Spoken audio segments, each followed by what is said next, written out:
It's official. I'm an old man. For the last couple of years, I've comforted myself by saying I'm in my early 70s. But math is simple and unforgiving. Today is my 75th birthday, and God, the years do fly. I'm not here for your well wishes. This is hardly a milestone I'm excited about. I'm glad to still be here, of course. But I find I have less and less to live for with every passing year. My bones ache. My kids live far away. And the other side of my bed has been empty for just over 8 months now. In fact, once I cast my vote against that goddamn Trump this November, I may have nothing to live for at all. So spare me your happy birthdays and your congratulations, if you please. I'm here because I have a story for you, and it's one I've never told before. I used to think I kept it inside because it was silly, or maybe because nobody would believe it. I found, though, that the older you grow, the more exhausting it becomes to lie to yourself. If I'm being perfectly honest, I've never told anybody this story because it scares me, almost to death. But death seems friendlier than it used to, so listen closely. The year was 1950. The setting was a small town in Maine.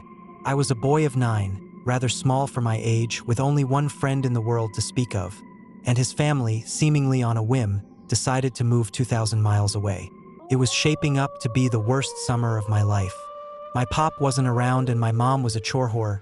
Boy, was I proud of myself when I came up with that one, so I wasn't apt to hang around the house. With some hesitation, I decided the public library was the place to be that summer. The library's collection of books, particularly children's books, was meager to say the least. But within the walls of that miserly structure, I would find no undone chores, no nagging mother, God rest her soul. And perhaps most importantly, no other children with whom I would be expected to associate. I was the only kid with a low enough social status to spend his precious days of freedom sulking amid the bookshelves, and that was just fine with me. The first half of my summer was even more dreadful than I had imagined it would be. I would sleep in until 10, do my chores, and then ride my bike to the library, and by bike, I mean rusty log of shit attached to a pair of wheels. Once there, I would split my time between unintentionally annoying the elderly patrons and deliberately doing so. One pleasant lady actually interrupted my incessant tongue, clicking to hiss a "shut the fuck up" at me. The first time I ever heard a grown-up use the F word. Big fucking deal, I know, but in those days it was unheard of. The dreary days turned to woeful weeks. I had actually begun praying for school to start again, until I discovered the basement. I could have sworn I'd roamed every inch of that library. But one day, in the far corner behind the foreign language collection, I stumbled across a small wooden door I had never seen before. That was where it all began. The door was windowless and made from oak that looked far older than the wall in which it rested. It had a knob of black metal that quite literally looked ancient. I wouldn't have been surprised to learn it was crafted in the 17th century. Engraved on the knob was what appeared to be a single footprint. I had the sense that whatever lay beyond this door was forbidden to me, and therefore probably the most interesting thing I would encounter all summer. I quickly glanced around to make sure nobody was watching me, then turned the heavy knob, slipped behind the door, and shut it. There was nothing, only darkness. I took a couple of steps and then stopped, unnerved by the totality of the shadow which surrounded me. I waved my hands in front of me in an attempt to find a wall or a shelf or anything to hold on to. What I actually found was far more subtle, a small string dangling from above, but far more useful. I grabbed it firmly and pulled it down. Back in the day, lots of light bulbs were operated with strings, and this was one of them. My surroundings were instantly illuminated. I was standing on a small, dusty platform that looked as though it hadn't seen life in quite some time. To my left was a crickety-ass spiral staircase, made of wood and appearing ready to collapse at any second. The bulb was the only source of light in the room, and it was feeble, so when I peered over the railing to see what lay below, the bottom of the staircase dissolved into the darkness. I was beginning to feel scared. This place, wherever I was, seemed to have no business in a town library. It was as though I were in a completely different building. But no 9-year-old likes to let a mystery go unsolved. Looking back, I wish I could tell my prepubescent self to turn around, go back, and do anything else besides descending that staircase. You'll be spared a lot of sleepless nights, I'd say. But, of course, I didn't know that then, and I may not have listened even if I had. So instead of turning back, I took a deep breath, gripped the railing, and glared resolutely forward as I began my descent. The wood on the railing was dry and covered with splinters. I immediately let go, holding my hands out for balance as I carefully traversed the staircase. It was, or at least seemed, very long, and with only the dim glow from the string bulbs far above me, my heart pounded mercilessly in the darkness. Even kids can sense when something isn't right. I think they just don't always give a shit. By the time my feet reached the cement floor at the bottom, the light from the bulb above was very nearly a memory. But there was a new light source, and God, I'll never forget it. Directly in front of me was a door, massive, and a deep shade of red. The light was coming from behind the door, and it shone out in thin lines from all four sides.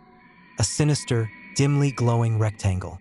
For the second time, I took a deep breath and went through a door I shouldn't have. In contrast to the dank room I entered from, the room behind the door was blinding. When my eyes adjusted, what I saw nearly took my breath away. It was a library, the most perfect library imaginable. I gaped in wonder as I stepped, almost reverently, further into the room. It was beautiful. It was smaller than the library above, much smaller, but it seemed to be almost tailor-made for me. The shelves were packed with brightly colored titles.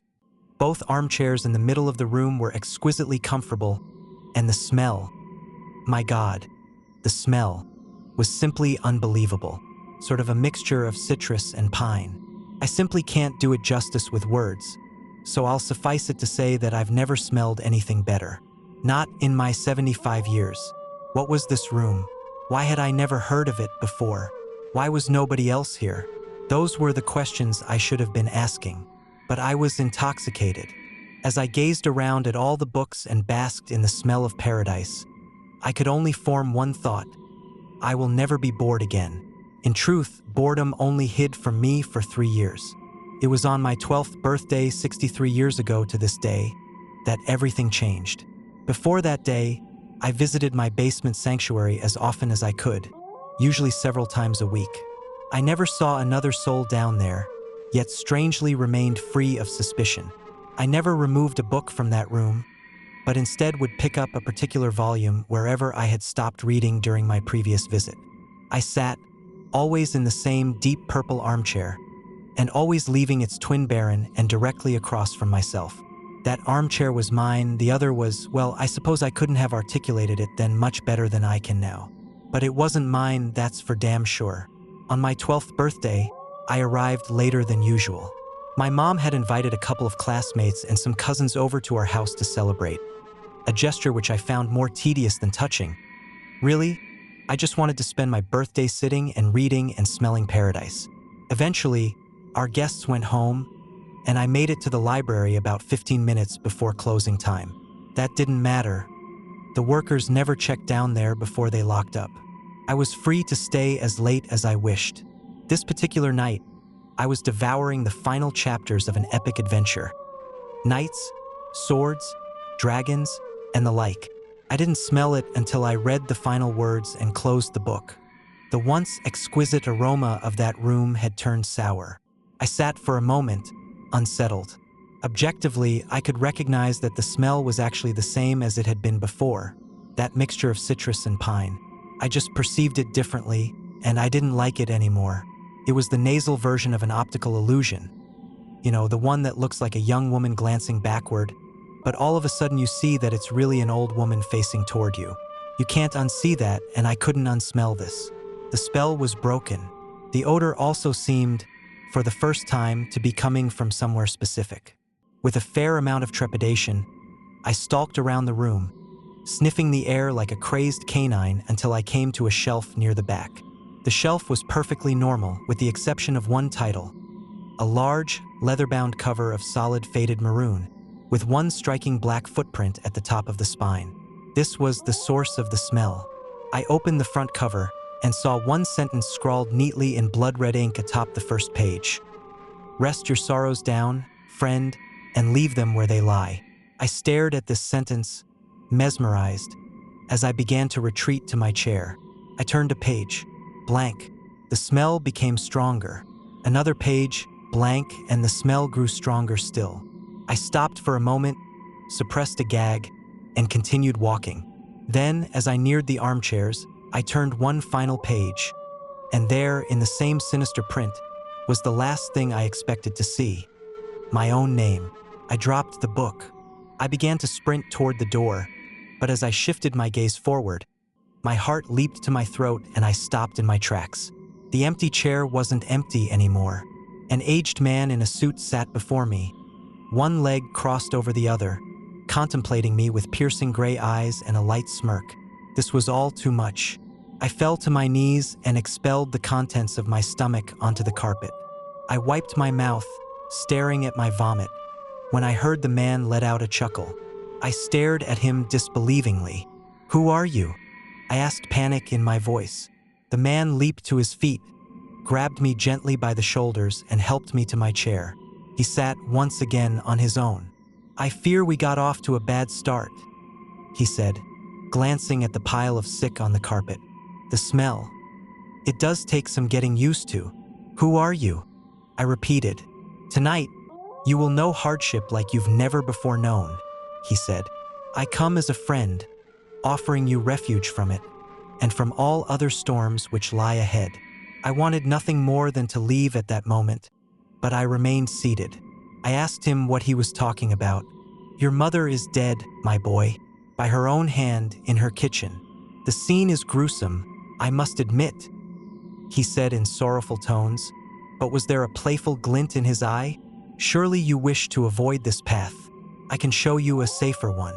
My blood ran cold at the horrors this man spoke of, but I did not believe him. "What do you want with me?" I demanded, trying to sound braver than I felt.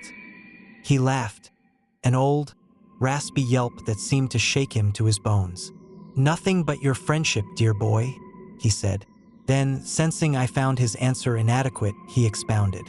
"I want you to come on a journey with me. My work is noble and you will make a fine apprentice. And maybe when I'm done," he sighed tiredly, running his bony fingers through his thin white hair, "maybe then my work can be yours." I stood up, shuffling toward the door but never breaking his gaze. "You're crazy," I told him. "My mom isn't dead. She's not. See for yourself if you must," he said, gesturing toward the door. I threw him a contemptuous glare and bolted for the exit. As my hand closed around the knob, he said my name softly. In spite of myself, I turned around. "Your road won't be easy, friend. If it ever becomes too much for you, and I mean ever," he said, pausing to sweep his hand over the room, "you know where to find me." I slammed the door behind me and took the decrepit stairs 2 at a time. I exited the library, clambered onto my bike, and hightailed it home. The front door was wide open. I dismounted, leaving my bike in a heap on the ground, and approached the house cautiously. The old man was lying, he must have been. Still, tears began to sting my eyes. Heart pounding, I stepped inside and called for my mother. I heard no answer, so I turned into the kitchen. To this day, I don't know why she did it. I've lived in that small town in Maine my entire life, although I've kept mostly clear of the public library. Once, in my late 20s, I summoned the courage to step inside. Life was good at that time, and my fear had begun to morph into idle curiosity.